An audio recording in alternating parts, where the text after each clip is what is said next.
Di tragedi pembantaian Israel terhadap warga Gaza ini ada yang menjadi pertanyaan besar bagi saya ya. Kenapa umat Kristen di Indonesia ini ya banyak yang malah membela Israel begitu? Padahal ya, setahu saya, pertama, kalau kita bicara iman Kristen, yang membunuh Yesus itu kan adalah orang Yahudi. Itu yang pertama. Yang kedua, kita juga tahu, orang Yahudi itu menganggap agama Kristen itu adalah agama pagan atau penyembah berhala begitu. Jadi semua simbol-simbol yang berhubungan dengan kekristenan itu sama orang Yahudi itu dianggap menjijikkan. Jadi sering kita bacakan di media bagaimana para peziarah-peziarah Kristen yang datang ke tanah Palestina, khususnya ke Yerusalem, itu diludahi sama orang-orang Yahudi di sana. Ya, pemukim-pemukim Yahudi yang tinggal di tanah Palestina sana itu. Itu yang kedua. Yang ketiga, kita juga tahu yang menjadi korban kebiadaban dan kekejian Israel ini di tanah Palestina sana bukan cuma Muslim Palestina, juga umat Kristen Palestina. Orang Kristen di Palestina itu adalah warga Arab asli, dan mereka Kristen bukan karena mualaf, ya, dalam tanda kutip. Mereka Kristen sejak dulu. Seperti kita tahu kan, Kristen itu lahirnya di tanah Palestina. Jadi mereka Kristen sejak awal. Orang Indonesia yang sekarang mendukung Israel belum menjadi beragama Kristen. Mereka sudah Kristen dari dulu, turun-temurun. Dan sekarang mereka itu juga korban kekejian dan kebiadaban daripada Israel. Kalau Kristen di Eropa, misalnya banyak yang mendukung Israel, saya masih bisa paham.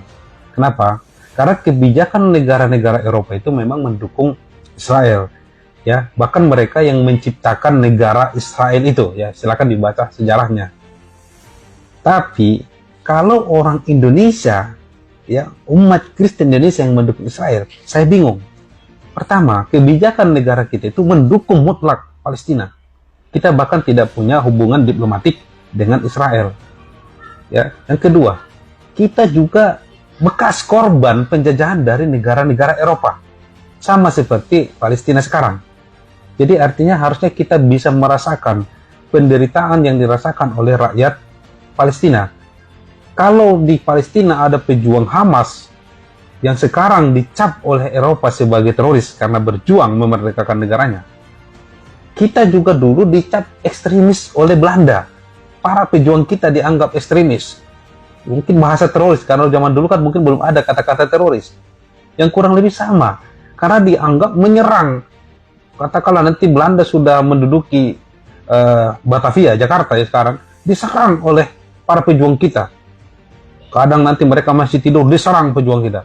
Jadi anggaplah pengganggu atau ekstremis, dianggap mungkin teroris. Jadi kurang lebih begitu sebenarnya kalau kita memahaminya secara sederhana. Sekarang korban akibat kekejian dan kebiadaban Israel itu sudah lebih 10.000 warga Palestina ya, warga sipil yang mati, meninggal ya, tewas. Itu 4.000 lebihnya adalah anak-anak kecil. Saya mau bertanya, iman agama mana yang memperbolehkan hal ini terjadi? Saya yakin kalau Kristen asli tidak mungkin, karena Kristen itu agama kasih. Tidak mungkin lah. Yang kedua, andai pun tidak kita cerita agama sebagai manusia, apakah hal ini wajar kita dukung orang yang menjajah, membunuh ribuan bahkan anak-anak? Cobalah gunakan hati nurani. Sekali lagi saya mohon maaf ya kalau banyak yang tersinggung. Saya hanya berusaha kita melepas diri dari fanatisme sempit.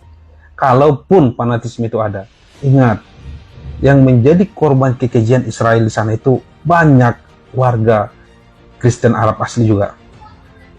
Mulai dari jurnalis yang terkenal itu, saya lupa namanya, yang perempuan, anak-anak, bom di gereja dibom habis, ya itu dirudal ya. Terus rumah sakit baptis, setahu saya kalau rumah sakit baptis itu berarti kan identik dengan agama Kristen juga. Ratusan korban juga dibom oleh Israel di sana. Jadi kalaupun Anda masih tetap manusia, tolong gunakanlah hati dan pikiran kita.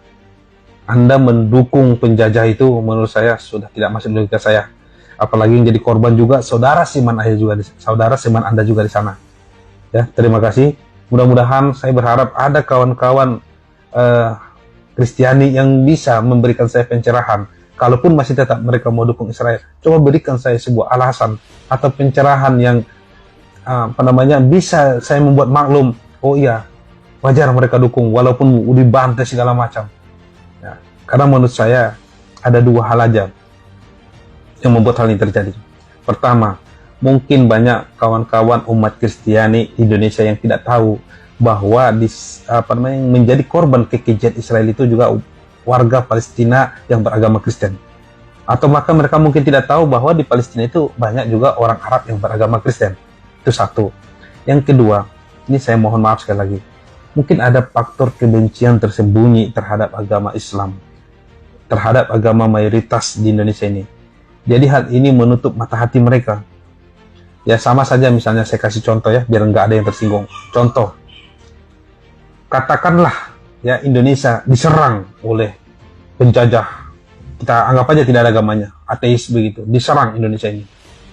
Jadi orang Filipina yang mayoritas beragama Katolik menganggap ya sudah, biasa saja, biarin aja, itu urusan orang Indonesia. Orang Indonesia kan taunya mereka negara mayoritas Muslim. Mereka tidak tahu agama Katolik juga banyak di Indonesia ini. Agama Kristen banyak juga di Indonesia ini. Gereja-gereja besar banyak di Indonesia ini. Bahkan di Indonesia Timur itu mayoritas adalah beragama Katolik. Khususnya di di Timor Leste. Di NTT ya. Jadi mungkin begini yang cara berpikirnya. Udah biarin aja. Kita bukan agama kita kok.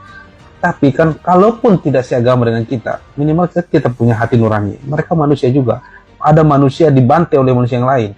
Apalagi ini mereka adalah pemilik tanah, dijajah oleh orang lain. Apakah nurani kita bisa tertutup ya dengan hal-hal atau fakta yang begini terang benderang menurut saya? Ya coba kita renungkan bersama. Terima kasih.